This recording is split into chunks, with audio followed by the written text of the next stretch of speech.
वा सद्गुरु चरण कमलेभ्यो नमः।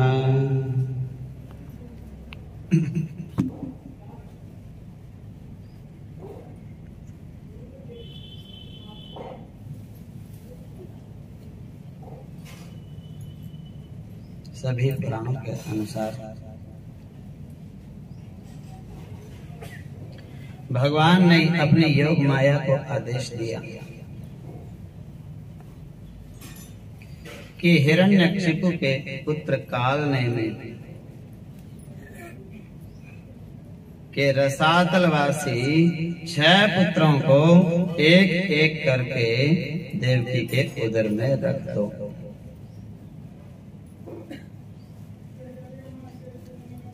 दो भाई थे, हिरण्याक्ष और हिरण्याकश्यप। हिरण्याक्ष का तो सबको पता है, प्रहलाद के पिता। एक उनके बड़े भाई थे जिनको वाराह भगवान ने उद्धार किया था। जिनका वाराह भगवान ने उद्धार किया,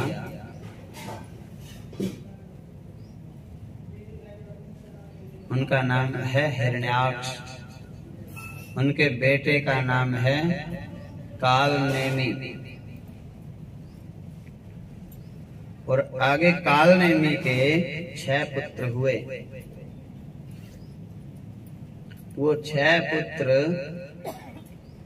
देवकी के 6 बालक बन के आए। पहले जिनको जन्म लेते ही कंस ने, और देवकी के 7वें गर्भ का संकर्षण करके रोहिणी के गर्भ में रख दो।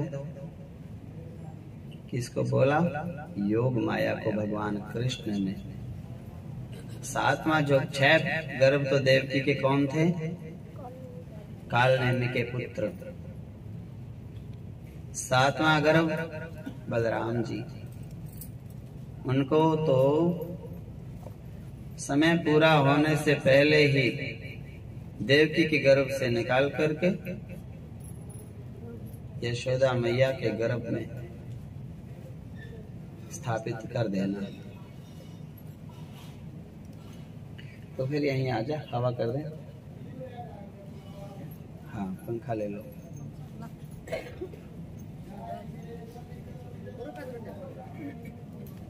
और स्वयं आप यशोदा की पुत्री के रूप में अवतार ले लो।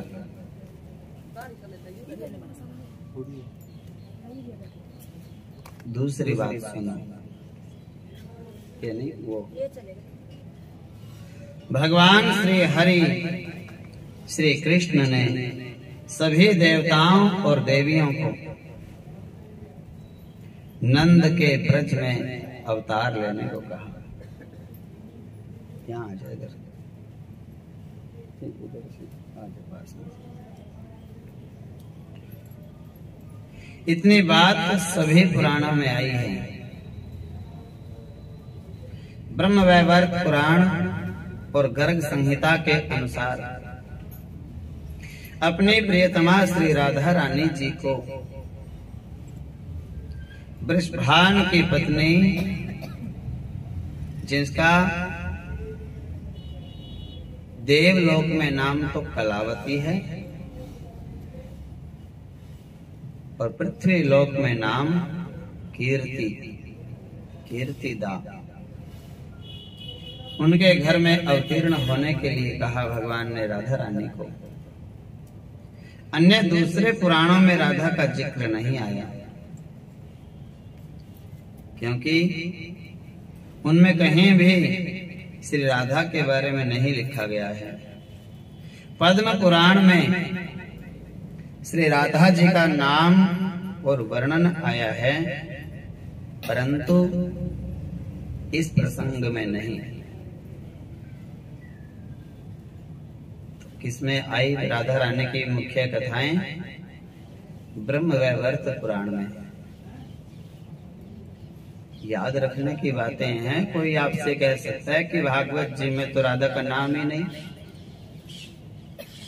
तो आप उनको ये जवाब देंगे कि भागवत के जैसा ही एक और पुराण है, ब्रह्मवैवर्त पुराण, और वो भी उन्हीं के द्वारा लिखा गया है जिनके द्वारा भागवत जी लिखी गई, वेद व्यास जी के द्वारा। उन्होंने उसमें राधा रानी का पूरा विवरण दिया है, कैसे वो प्रकट हुई, कैसे उनका अवतार हुआ, कैसे भगवान कृष्ण के साथ में उनका विवाह हुआ। सब लीलाएं राधा रानी की ब्रह्मवैवर्त पुराण में विस्तार से बताई गई है।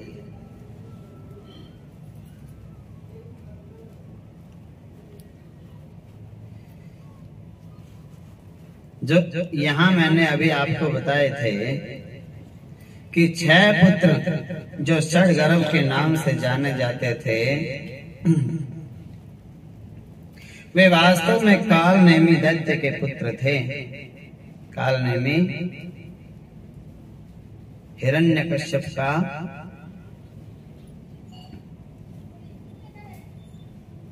भतीजा लगता है।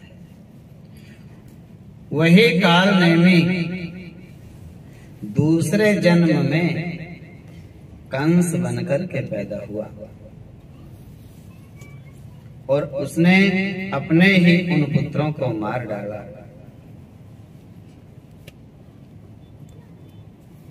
किन्हीं पुराणों में कालनेमी दैत्य को कहीं कहीं पर हिरण्यकश्यप का पुत्र भी बताया गया है।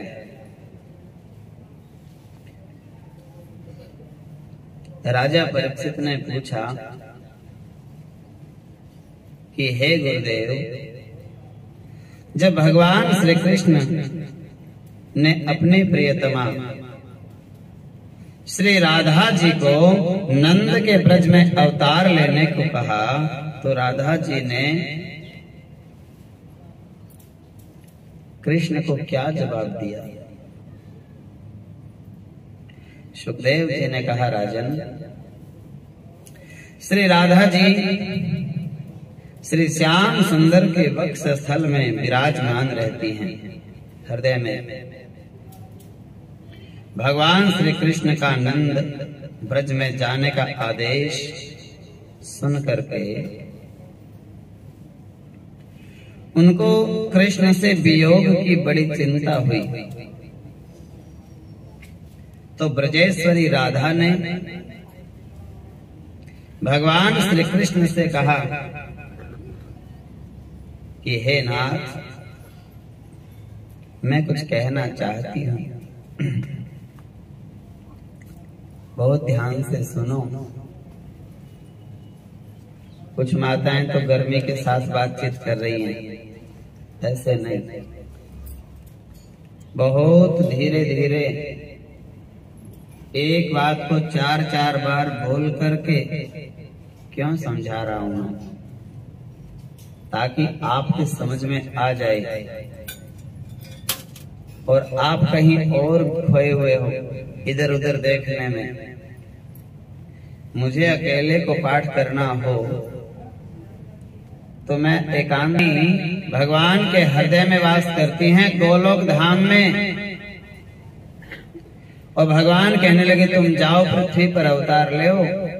राधा जी को चिंता हो गई, आपसे दूर कैसे जाऊं। इस दासी की बात सुनो मेरे कन्हैया,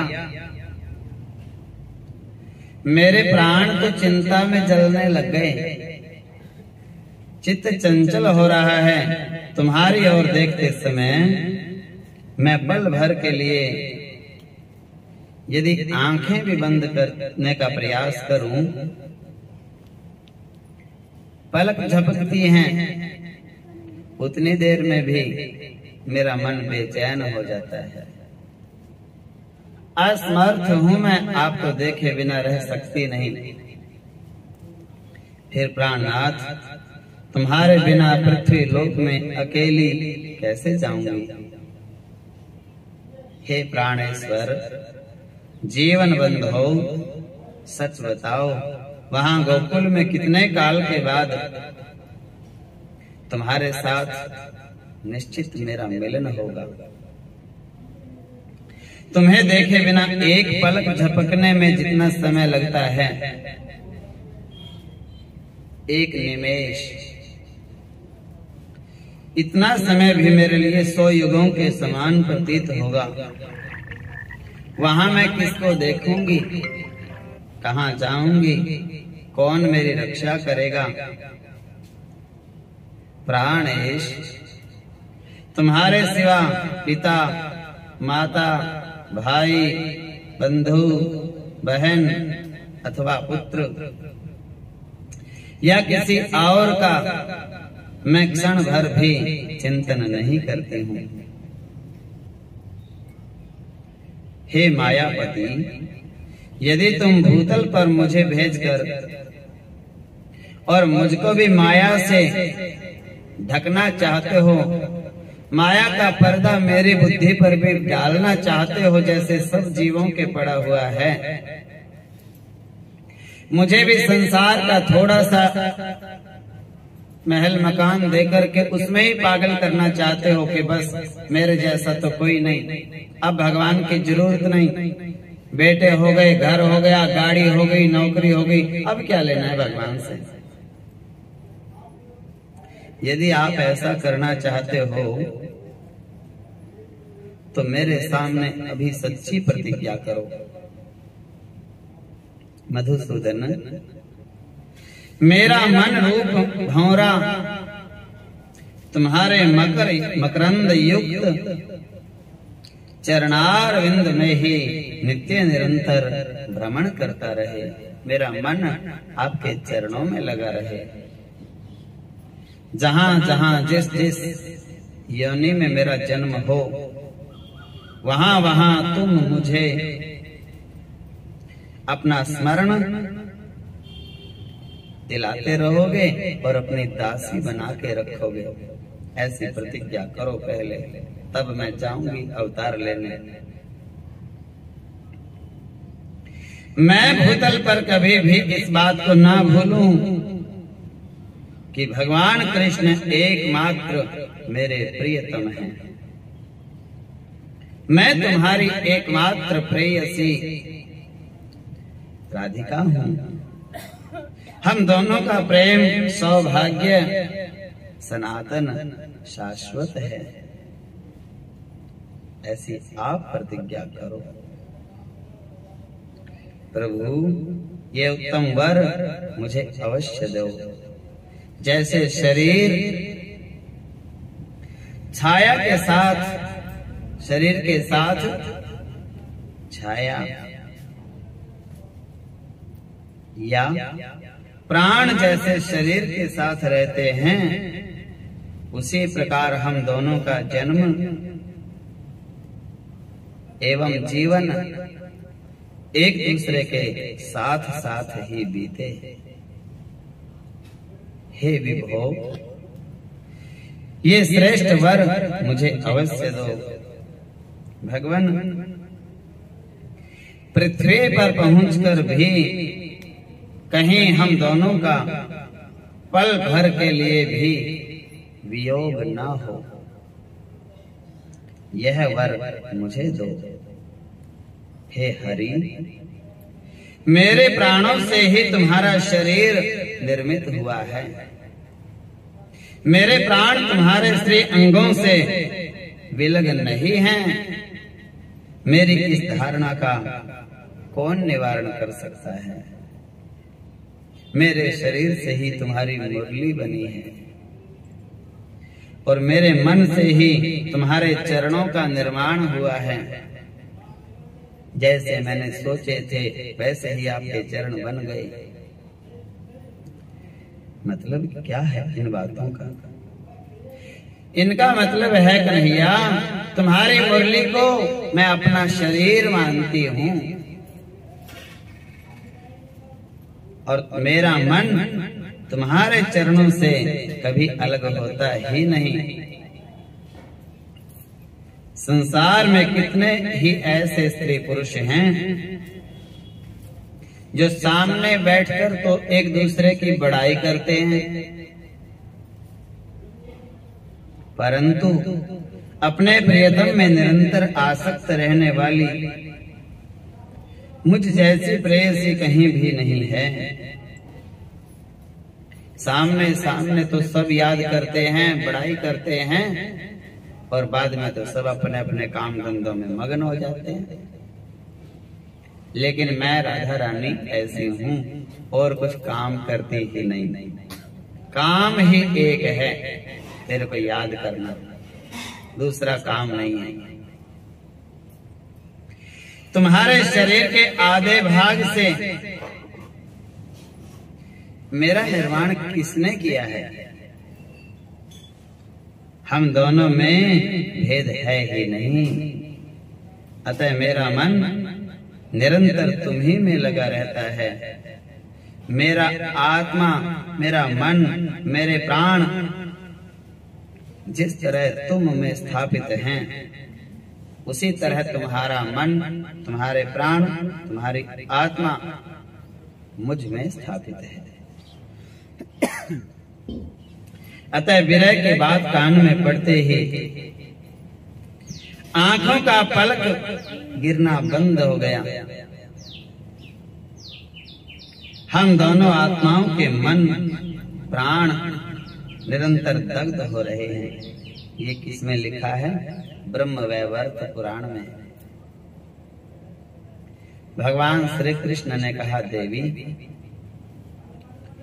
उत्तम आध्यात्मिक शोक योग शोक का उच्छेद करने वाला होता है। जो उत्तम भक्ति है और जब उत्तम भक्त है, जीवन में एक पल के लिए भी उदास नहीं होता। उदासी आती किसे है? जो संसार में उलझा पड़ा है। संसार में उलझा है तो उदासी है। कोई चीज घट गई तो उदासी, अब बढ़ गई तो अहंकार। अतः उसे बताता हूं, सुनो। यह योग भक्ति योग,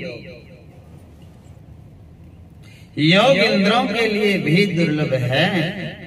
जो बड़े बड़े तपस्वी मनस्वी होते हैं, उनके लिए भी भक्ति बड़ी दुर्लभ होती है, सबको नहीं मिलती। किसे मिलती है? जो निंदा करना और निंदा सुनना बिल्कुल त्याग देता है, उसको मिलती है। लेकिन हम तो कहते हैं बस ये तो नहीं छोड़ेंगे, और छुड़वा लो, प्याज छुड़वा लो, और कुछ छुड़वा लो, चप्पल पहनना छुड़वा लो, हाँ, गाजर गोभी छुड़वा दो, जो कहेंगे छोड़ देंगे, निंदा तो नहीं छोड़ेंगे। जरूर 1 घंटा तो अपनी बहन से फोन पे वो तो जरूर करनी है बातचीत। एक ही बात कितने दिन करते रहोगे? पूरा जीवन। बहन बताएगी, मेरे को यहाँ पे परेशान कर रखा है पूरे घर वालों ने, और हम बताएंगे हमारे साथ भी यही हो रहा है। एक ही बात है ये, और ये 40 साल 50 साल 60 साल पहले अपनी बातें होती हैं, फिर बच्चों की शादियां हो जाती हैं, फिर उनकी चल जाती हैं, फिर बच्चे कमाने लग जाते हैं। बोले अब उनको अहंकार हो गया, उनके बच्चे कामयाब हो गए इसलिए अहंकार हो गया उनको। ये बातें नहीं करनी चाहिए।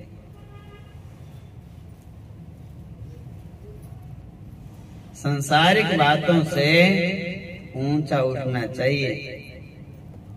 नहीं तो आपको समझाते समझाते मुझे भी लोग यही कहेंगे कि गुरुजी भी संसारी बातों से ऊपर ही नहीं उठते। जब मेरे बच्चे एक ही क्लास से आगे नहीं बढ़ेंगे तो वही क्लास बढ़ानी पड़ेगी, ऊंची कैसे बढ़ाऊं?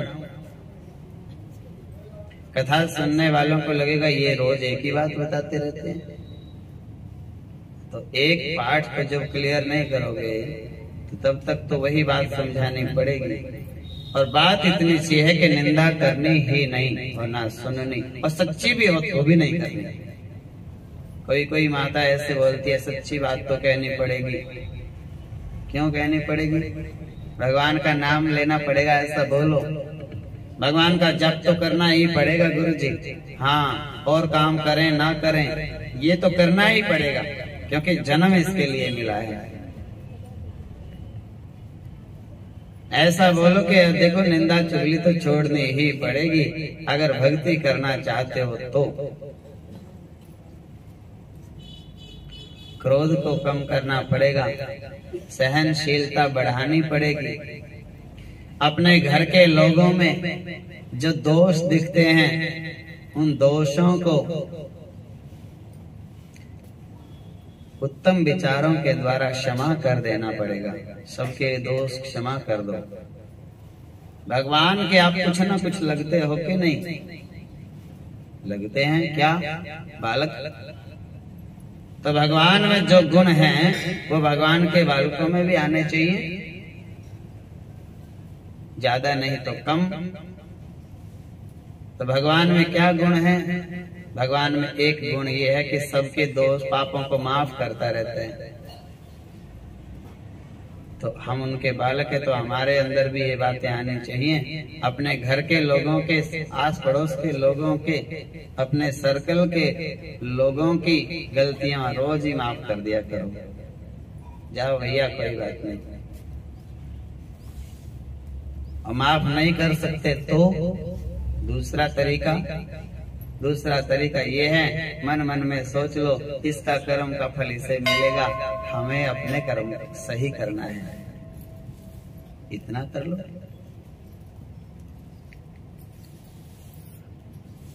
योगियों के लिए भी दुर्लभ है। भगवान कृष्ण ने कहा, हे राधे देखो, सारा ब्रह्मांड आधार और आधेय के ऊपर बंटा हुआ है। इसमें भी आधार से पृथक आधेय की सत्ता संभव नहीं है। आधार और आधेय किसे कहते हैं? जिस चीज के ऊपर टिका हुआ है, जैसे छत है, छत में लेंटर लगा हुआ है,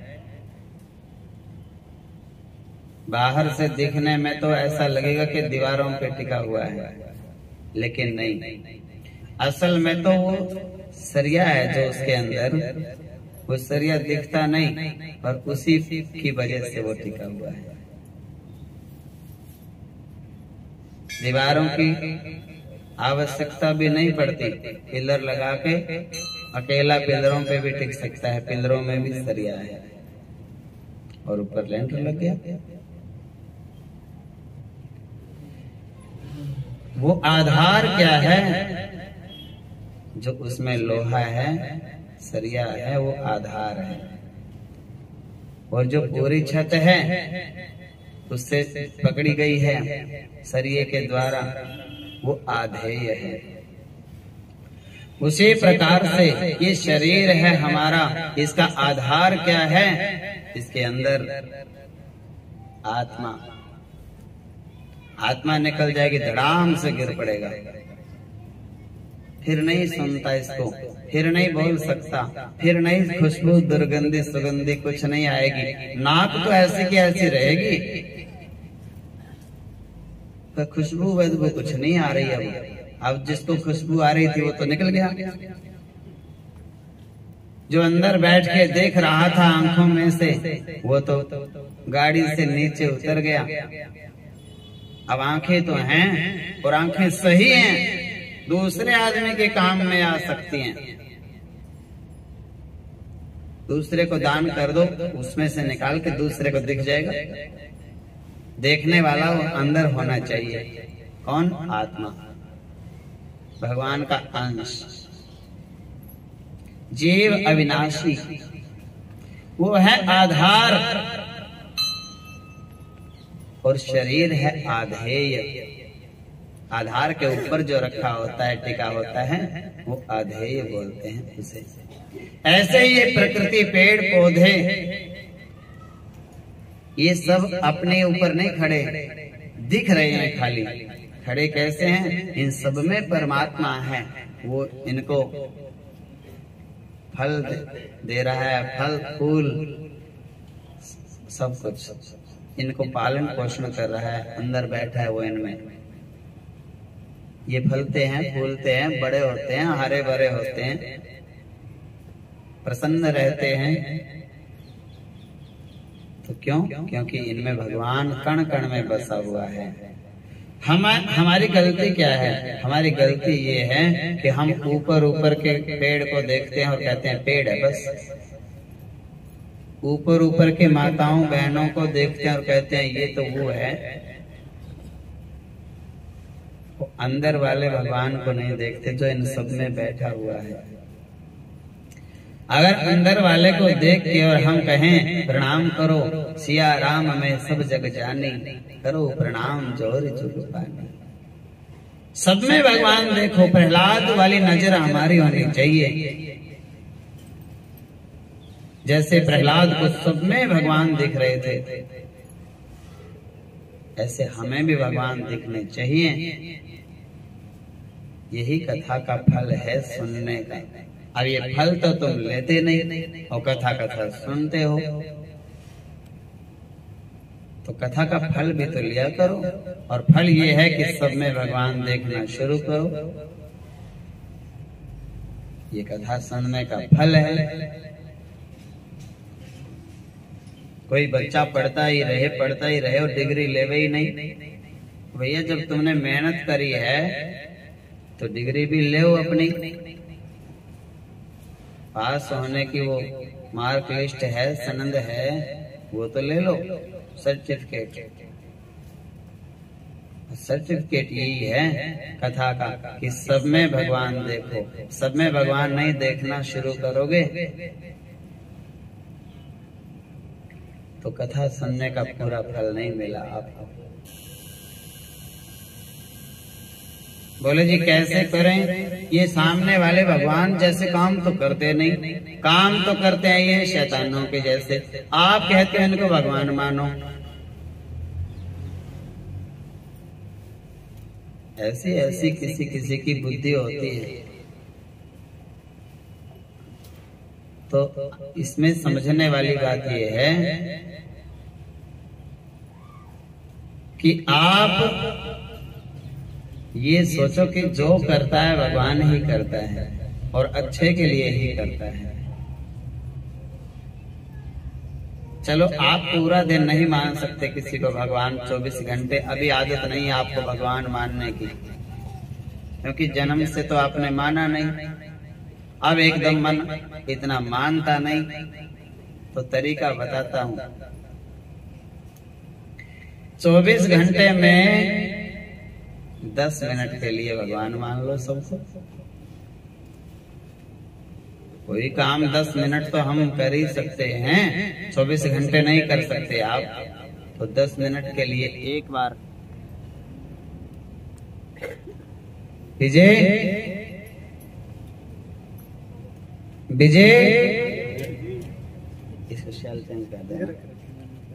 10 मिनट के लिए ही सही। कब? जब हम सुबह पूजा करते हैं और पूजा करके उठते हैं और सामने ही हमें घर के लोग दिखते हैं, उस समय 10 मिनट एक बार मन मन से सबको प्रणाम कर दो। क्यों? आप भगवान हो, इसलिए भगवान आपको कैसे पता कि हम भगवान हैं? ये हमारे गुरु जी ने बताया, और गुरु जो बता दे वो झूठ नहीं होता, गलत नहीं हो सकता। अपने घर के लोगों को भगवान मान के पूजा में से उठ के सुबह सुबह या मंदिर से जाते ही एक बार, छोटे हों बड़े हों कोई भी हों, मन मन से, ऐसा नहीं कहता कि दादी जाके अपने पोते के पैर पकड़ो ना, पर मन मन में सारे भगवान के रूप हैं, मैं सबको प्रणाम करती हूँ। सब में भगवान है। नन्हे मुन्ने ये बच्चे हैं जो हमारे ही पैदा हुए, ये भी तो लड्डू गोपाल हैं। मैं मन मन से सबको भगवान मान के, जिसके साथ में झगड़ा होता हो, सुबह सुबह पूजा करके उठ के एक बार उनको भी जय श्री कृष्ण जरूर बोल दो। ऐसा नहीं है कि रात को तो लड़ाई हुई थी अब क्यों बोलूं, अब रात वाली गई तो बात गई, रात गई तो बात गई। वो नहीं याद करना कि कल इसने क्या क्या सुनाया था। सीधा उठे पूजा में से तो हमारी पूजा तभी सफल होती है। सबको जय श्री कृष्ण। राम राम जी। जैसा भी हमारा नियम है, भगवान का नाम आना चाहिए भारतीय संस्कृति के अनुसार।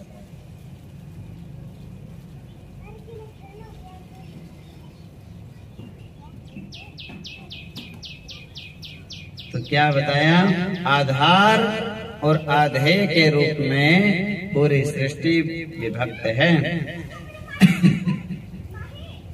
उसमें भी आधार से अलग आधेय की सत्ता संभव नहीं है।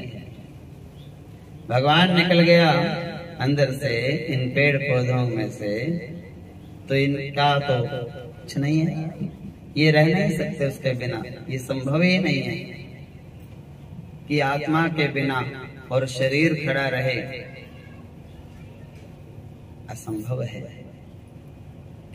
फल का आधार है फूल, फूल नहीं आएगा फल नहीं आ सकता। फूल का आधार है पल्लव, छोटी छोटी कॉम्पलें नहीं आएंगी तो फूल ही नहीं आएगा। पल्लव का आधार है तना या डाली, डाली नहीं होएगी पत्ते भी नहीं आएंगे, कोपलें भी नहीं आएंगी। और डालियों का आधार है पूरा वृक्ष, जड़ से लेकर के। वृक्ष का आधार है बीज, बीज नहीं होगा तो पेड़ कहां से आएगा। और बीज की शक्ति से संपन्न होता है, उस अंकुर का आधार बीज है। और बीज का आधार है धरती माता। धरती उपजाऊ नहीं होगी, जलवायु अच्छा नहीं होगा, बीज कितना भी अच्छा हो नहीं पैदा हो सकता। पृथ्वी का आधार है शेषनाग, उसके फन पे टिकी हुई है शेषनाग के। उसके बिना ये पानी में डूब जाएगी, रसातल में चली जाएगी। नीचे तो जहां से भी देखो जल ही जल है। ये तो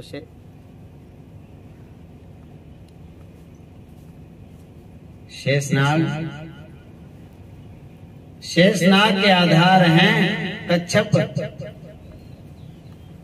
बीजे को बुलाना।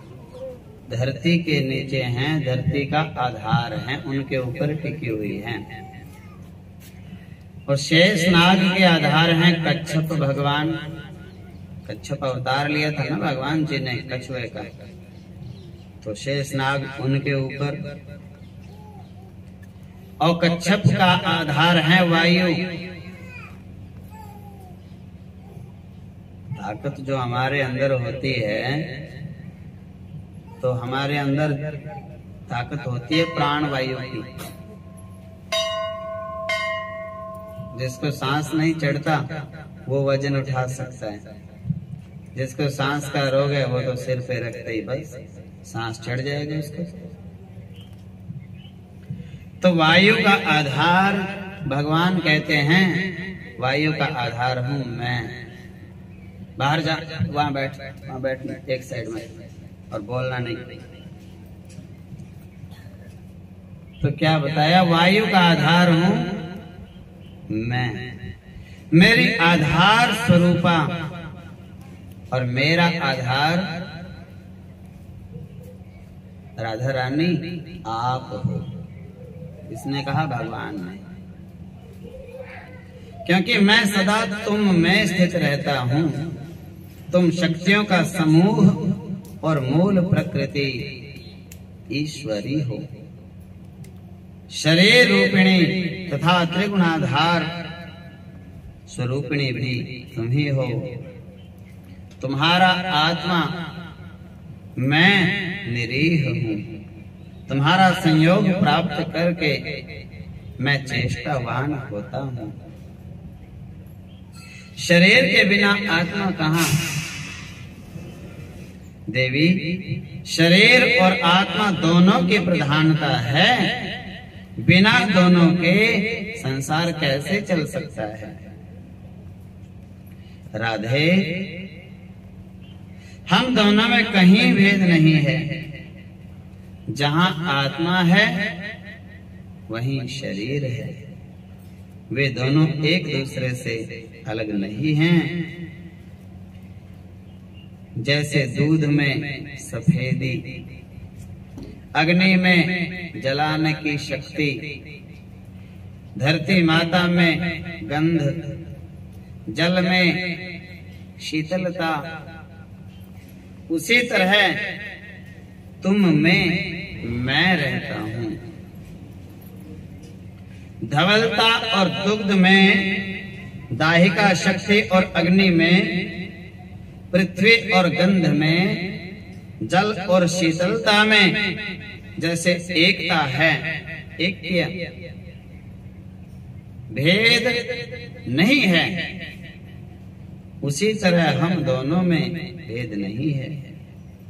मेरे बिना तुम निर्जीव हो और तुम्हारे बिना मैं दिख ही नहीं सकता। सुंदरी राधे, तुम्हारे बिना मैं संसार की सृष्टि नहीं कर सकता, ये निश्चित बात है। ठीक उसी तरह जैसे कुम्हार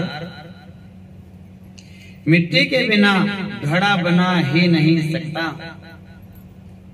और सुनार सोने के बिना गहने बना नहीं सकता, स्वयं आत्मा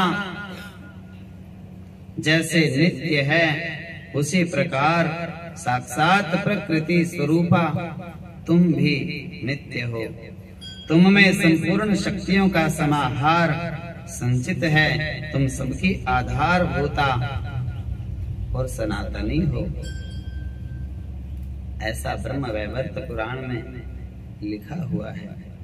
यथा क्षीरे च धावल्यम दाहिका च हुताशने भूमौ गंधौ जले शैत्यम तथा त्वयि मम स्थितिः धावल्य दुग्धयोरेक्यम दाहिका नलयोर्यथा भूगंध जल शैत्यानां नास्ति भेद तथा वयो मया बिना त्वं निर्जीवा चादृशोऽहं त्वया बिना भवं कर्तुं नाहं सुंदरी निश्चितं विना मृदा घटं कर्तुं यथा नालं कुलालकः विना स्वर्णं स्वर्णकारो अलंकारं कर्तुं अक्षमः। सक्षम नहीं है, अक्षम। मिट्टी के बिना घड़ा नहीं बना सकता, सोने के बिना गहने नहीं बना सकता। स्वयं आत्मा यथा नित्य तथा त्वं प्रकृति स्वयं सर्वशक्ति समायुक्ता सर्वाधारा सनातनी। लक्ष्मी सरस्वती पार्वती ब्रह्मा शिव शेषनाग और धर्म ये सब मेरे प्राणों के समान हैं, परंतु तुम मुझे प्राणों से अधिक प्यारी हो। हे राधिके, ये सब देवता और देवियां मेरे पास में हैं, परंतु इनसे अधिक ना होती, तुम इनसे मुख्य ना होती तो मेरे हृदय में कैसे विराजमान हो सकती थी? फिर तो तुम भी बाहर मेरे पास में ही रहते। हे सुशीला राधे, आंसू बहाना छोड़ो, साथ ही इस निष्फल भूल का परित्याग करो। शंका छोड़कर निर्भय होकर वृषभान के घर में पधारो। ये बातें कहाँ हो रही हैं? गोलोक धाम में राधा और कृष्ण के बीच में। कृष्ण कहते हैं जाओ अवतार लो, वृषभान के घर में राधा रानी कहती आपसे दूर नहीं रह सकती, मैं अवतार नहीं लेती अकेली। भगवान कहते हैं आपसे दूर नहीं हूं, आप चलो, मैं वहीं आ रहा हूं साथ में। हे राधे, आप जाकर के 9 महीने कलावती के गर्भ में, देखो क्या बताया, गर्भ में नहीं रहना जाकर के, लेकिन कलावती को गर्भ में हवा भर देना, उसको ऐसा लगे कि मेरे गर्भ में संतान है। वायु भर के रोके रहो 10वां महीना आने पर, और तुम प्रकट हो जाना वहां पे। अपने दिव्य रूप का परित्याग करके, इस सुंदर से बड़े रूप का त्याग करके, और छोटे से शिशु के रूप में राधा रानी बन के उनके घर में प्रकट हो जाना, छोटा रूप धारण कर लेना। और जब गर्भ से वो हवा निकलने का समय आवे, बस उसी समय कलावती के पास धरती पर नग्न शिशु के रूप में गिर पड़ना और रोने लग जाना। हे राधिका, तुम गोकुल में बिना गर्भ से ही प्रकट होना, अयोनि जा रहना, योनियों के चक्कर में नहीं है। और मैं भी अयोनिज रूप से ही अपने आप को प्रकट करूंगा, क्योंकि हम दोनों का गर्भ में निवास होना संभव नहीं है। मेरे भूमि पर स्थित होते ही मेरे पिताजी मुझे गोकुल में पहुंचा देंगे। वास्तव में कंस के भय का बहाना लेकर के मैं तुम्हारे लिए ही गोकुल में जाऊंगा। कंस के डर का तो बहाना है। कंस मेरा क्या बिगाड़ सकता है? भगवान का कोई कुछ बिगाड़ सकता है क्या? जब ताले अपने आप खुल सकते हैं तो कंस भी अपने आप मर सकते हैं। पहरेदार अपने आप सो सकते हैं तो कुछ भी हो सकता है। लेकिन मैं फिर भी गोकुल आऊंगा तुम्हारे लिए। हे राधिका, तुम वहां यशोदा के महल में मुझे खेलते हुए को हर रोज आनंद से देख सकोगी। आप मुझे हृदय से लगा सकोगी। हे राधिके, मेरे वरदान से तुम्हें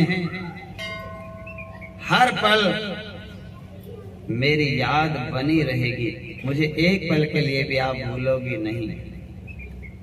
मैं वृंदावन में तुम्हारे साथ हर रोज बिना रोक टोक के यमुना पर क्रीड़ा करूंगा, विहार करूंगा, भ्रमण करेंगे, परिक्रमा करेंगे। सुशीला आदि तुम्हारी मुख्य 33 सखियां हैं। उनके साथ तथा अन्य अनेकों असंख्य गोपियों के साथ तुम गोकुल को पधारना। असंख्य गोपियों को अपने अमृत उपमा परिमित वाणी द्वारा उन सबको मेरा ज्ञान कराना। गोपियों को समझा बुझा करके आश्वासन देना। गोलोक में ही रखकर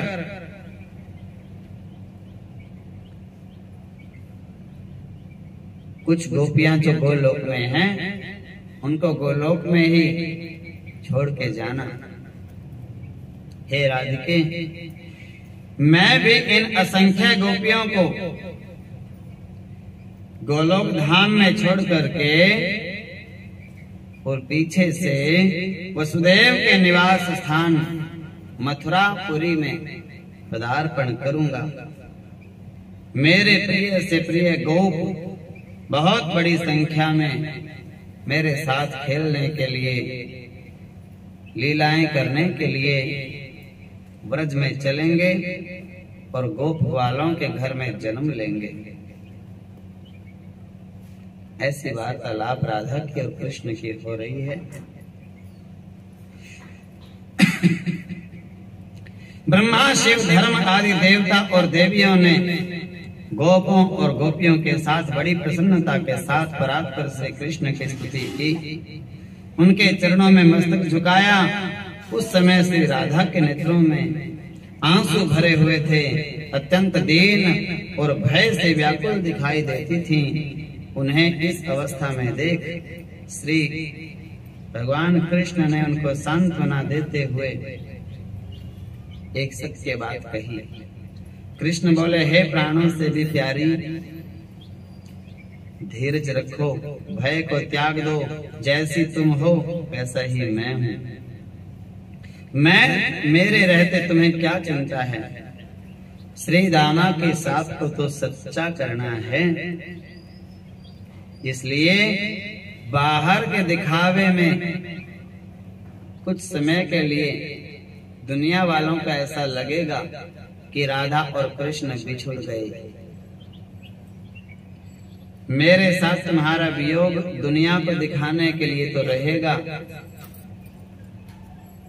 अतएव मैं मथुरा जाऊंगा, मथुरा में आऊंगा और वहां भूतल का भार उतारना, माता पिता को बंधन से मुक्त करना, कर्मों का अन्य जो मेरे कर्तव्य हैं उनका पालन करना, पिता का यज्ञ का संपादन, शुभ वेला में दोबारा तुम्हारे साथ मेरा मिलन, गोपियों का साक्षात्कार आदि कार्य मुझे करने हैं। फिर तुम्हें अध्यात्म ज्ञान का उपदेश करके वास्तव में तुम्हारे साथ नित्य मिलन का सौभाग्य प्राप्त करूंगा। इसके बाद मेरे साथ दिन रात तुम्हारा संयोग बना रहेगा, कभी एक पल के लिए भी वियोग नहीं होगा। इतना ही नहीं, वहां से तुम्हारे साथ मेरा दोबारा व्रज में आना होगा। हे प्राण वल्लभे, वियोग काल में भी आपके विचारों के, आपके चिंतन के द्वारा हर पल तेरा और मेरा मिलना होता ही रहेगा। वृंदावन में तुम्हारे साथ मेरा निवास होगा। फिर माता पिता गोपियों के शोक का पूर्णतः निवारण होगा। भूतल का भार उतार कर तुम्हारे और गोपियों के साथ मेरा दोबारा गोकुल में आगमन होगा। फिर इसी गोलोक में तुम्हारे साथ मेरा निवास होगा। हे कांता, इस प्रकार समस्त भावी शुभ अशुभ का वर्णन मैंने तुम्हें समझा दिया। मेरे द्वारा जो निश्चय हो चुका है उसका कौन टाल सकता है? बाकी कथा कल सुनाएंगे। बोलिए वृंदावन।